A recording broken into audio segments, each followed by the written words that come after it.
Ah, que bom! Eu consegui salvar o meu diário. Sim, e nós conseguimos escapar por pouco.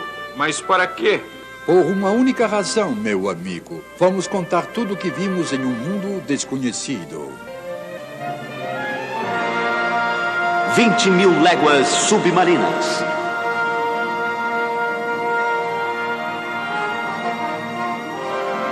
Chama Books, o bloco literário dos Bifai.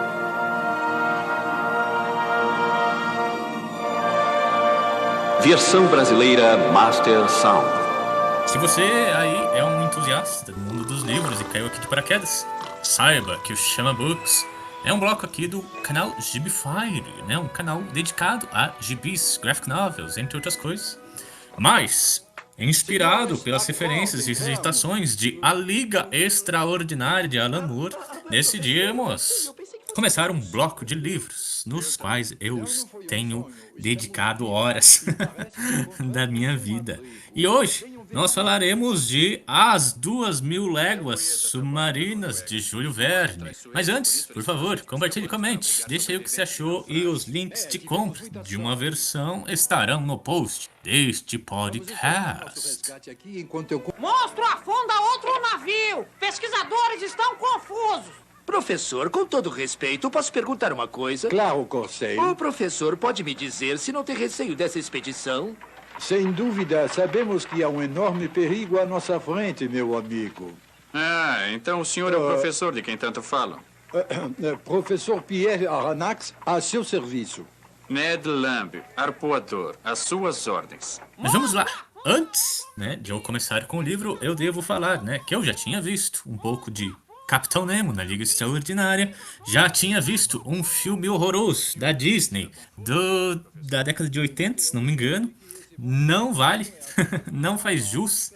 Talvez ele faz um pouco de jus à ambientação do Nautilus. Ali eu achei até bacaninha. Mas de resto, minha gente, parece que as pessoas pegam a parada, vê o que tem de legal e cortam. Não sei por que que Hollywood faz isso. Corta as paradas legais das obras. Mas enfim, vamos lá. Júlio Verne escreveu essa parada lá em 1860 e alguma coisa.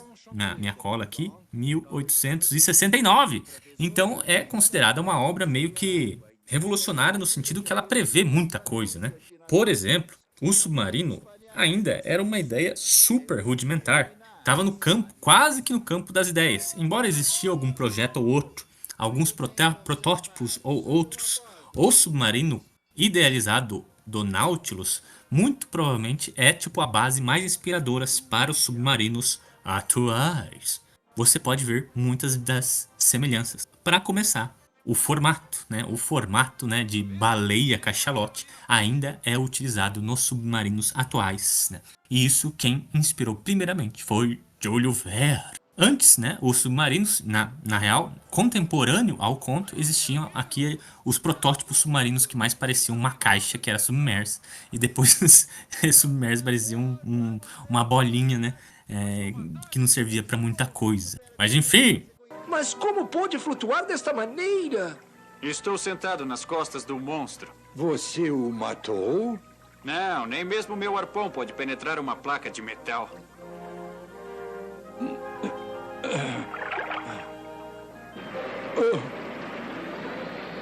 Não pode ser. Mas é o que é. É mesmo um navio. É mesmo um navio subaquático? Exato. E não quero estar sentado nele quando decidir submergir. Entre outras coisas. Uma breve sinopse. Barcos estão sendo atacados.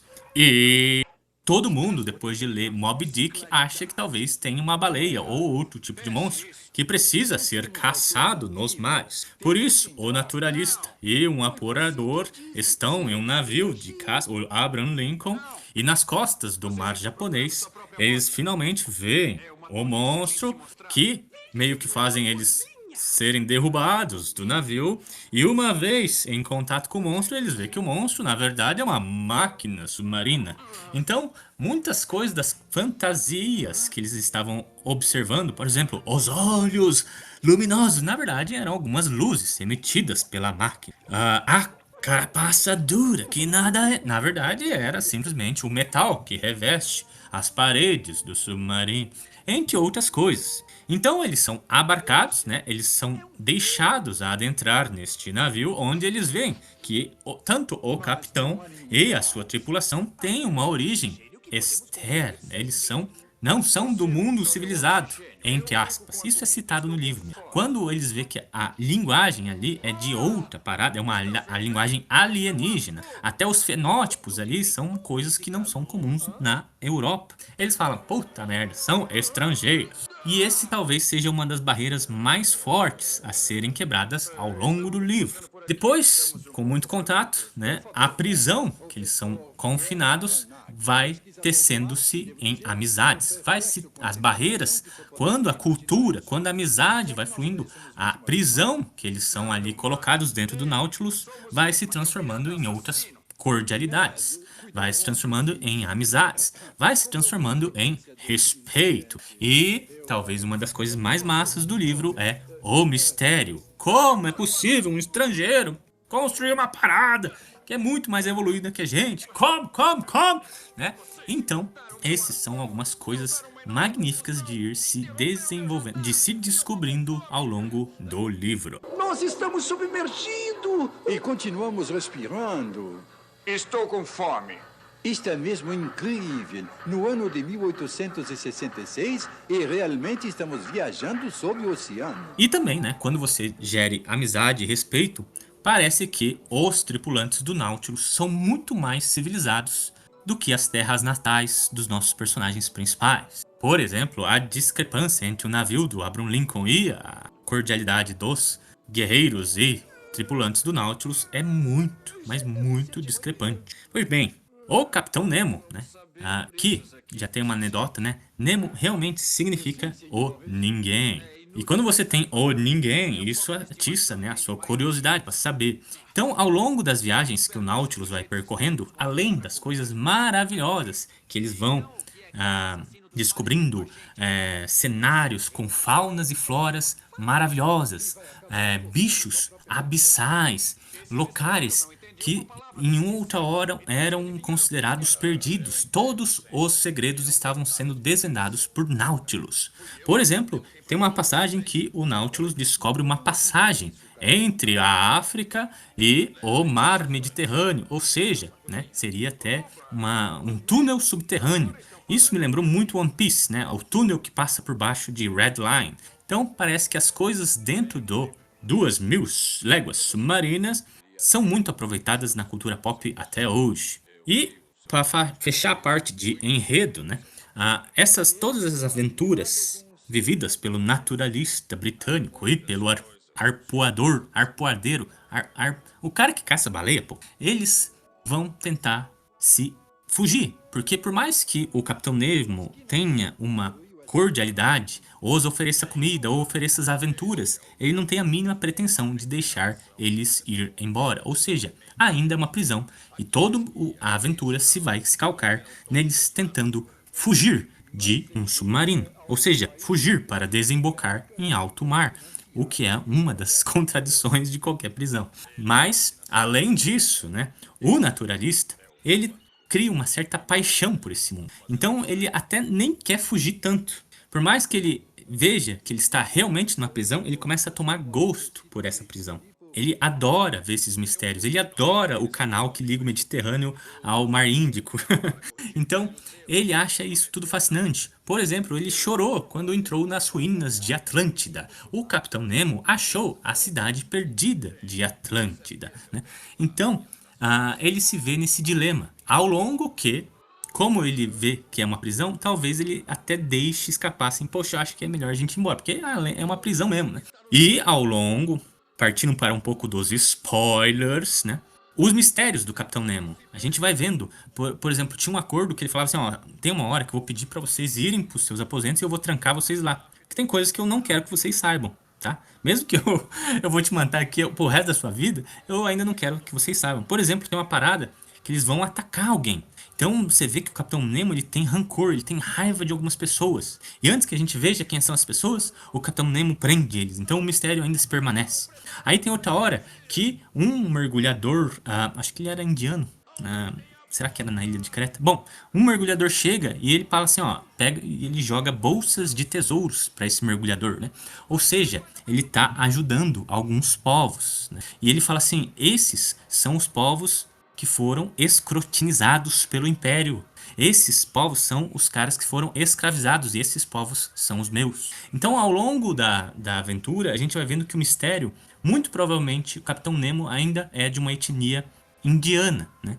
Uma etnia, se não for indiana, muito próxima ao Tibete ou os Cáucasos do Paquistão, que também, né, são regiões corriqueiramente ligadas a uma parada de escravidão, a uma parada que foi forçada por algum império, seja ele o Império Britânico, ou o Império Chinês, ou o Império Mongol, que seja, ele faz parte dessas etnias que historicamente foram escravizadas, foram retiradas dos seus direitos. Talvez a teoria que é mais aceita é que realmente ele pertence aos pacas indianos. Não é bem-vindo e por isso deve obedecer meus regulamentos. Verdade? E quais seriam eles? Primeiro, é um erro seu usar a faca no lugar do garfo. Meu único erro foi o de salvar um certo tirano. Sempre que eu estiver ocupado com meus próprios assuntos, vocês ficarão confinados às suas cabines. Quer dizer, quando estiver afundando navios. Veja como fala, homem! O que estou vendo é esta vitela. Apreciando esta raridade, senhor. Eu estou só vendo a sua tolice, senhor. Isso não é vitela. Toda a nossa comida vem do mar. Você está comendo um ouriço do mar frito. Mas talvez a caça lhe dê algo mais apropriado a seu delicado paladar. Agora, eu falo teoria, né? Porque nunca o livro fala assim, ó, eu sou indiano, né? Ou assim, esse cara nasceu lá em Calcutá, né? Isso o livro nunca vai dar certeiro. Tem essas pistas que vão sendo entregues ao longo do livro. E eu acho que é bem melhor assim. Por exemplo, Alan Moore interpreta totalmente que ele era indiano, então ele faz no Liga Extraordinária o Nemo um total indiano. Algumas outras coisas são entregues também, por exemplo, os tesouros de Nemo, né? Ele fica saqueando vários e vários navios que afundaram ao longo das eras da época da navegação.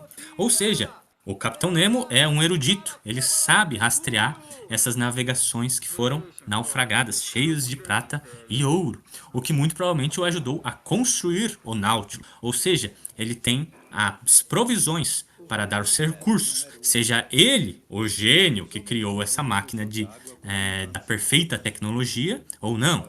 Tem algumas paradas que também, se você pensa em hoje não faz muito sentido, mas naquela época devia ser motherfucker. Por exemplo, tem o famoso campo de força, que não deixa os aborígenes canibais entrarem no navio.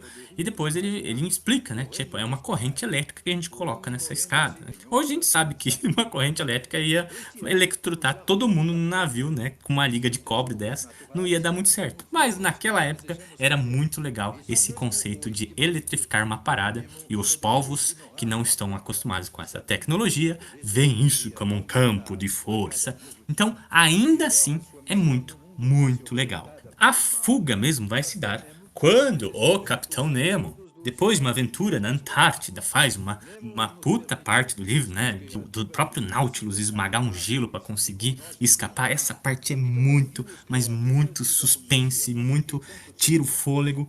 A gente fala, meu, esse cara é muito foda. Vem a parte, né?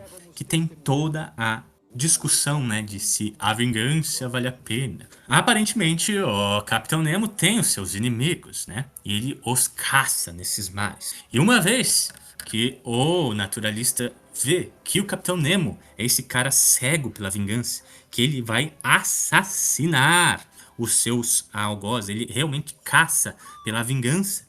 E ele chega a falar isso, pô, esse cara é incrível. O problema é que assassinato não é comigo, então acho que essa não é a minha parada. O que os fazem, né, numa tormenta, no Maelstrom, esqueci onde é que ficava esse redemoinho, eles se jogam, né, e eles conseguem se salvar em uma costa, e desde então o Nautilus nunca mais é visto, né.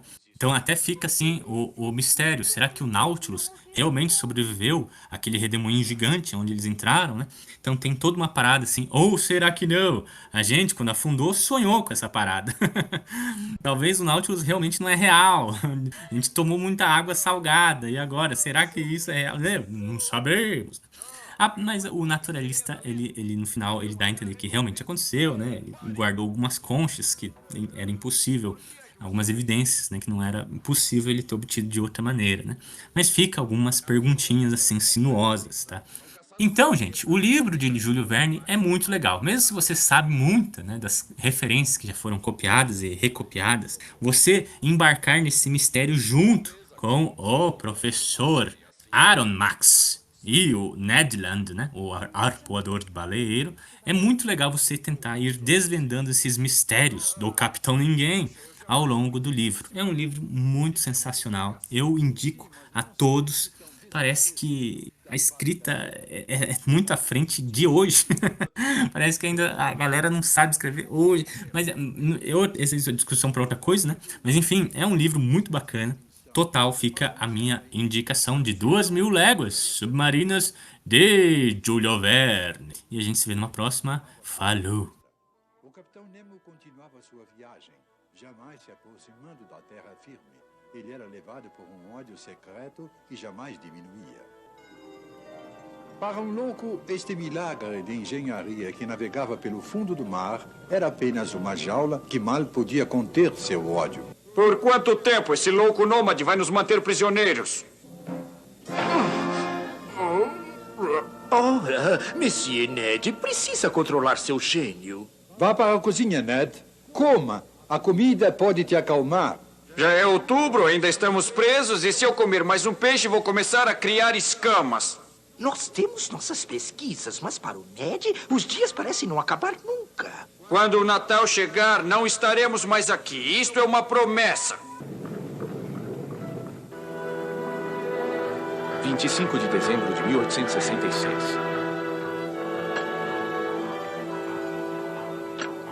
Eu me recuso a comer peixe no almoço de Natal. Será que isto é uma ilusão? Terra! E no dia de Natal! E esse é o nosso presente, uma ilha tropical. Puxa, vamos comer costeletas de porco no almoço ou meu nome não é Ned. Com licença, capitão. Podemos interrompê-lo? Queremos celebrar o Natal. E estávamos pensando, capitão, seria possível irmos para a Terra neste dia tão especial? Pois sejam sentimentais se quiserem, mas nada de truques. Fiquem à vista enquanto estiverem em terra. Certamente, Vossa Alteza. Sem dúvida, Vossa Excelência. Tudo o que desejar. Bem, um bom divertimento, Sr. Lamb. Tocam sinos de Natal, tralalalalalalala. Imagino que você já queira sair para caçar o nosso almoço, Ned. Ah, sim, claro, professor. Mas primeiro acho que vou tomar mais um golinho. Cuidado, Ned. Para caçar, você tem que pensar rápido. E o capitão exige que nós voltemos logo. Eu voltar para lá? Nunca! Eu prefiro ficar aqui e tomar mais um gole. Vejam! É um javali! Acendam o fogo. Já estou sentindo o cheiro de nossas costeletas.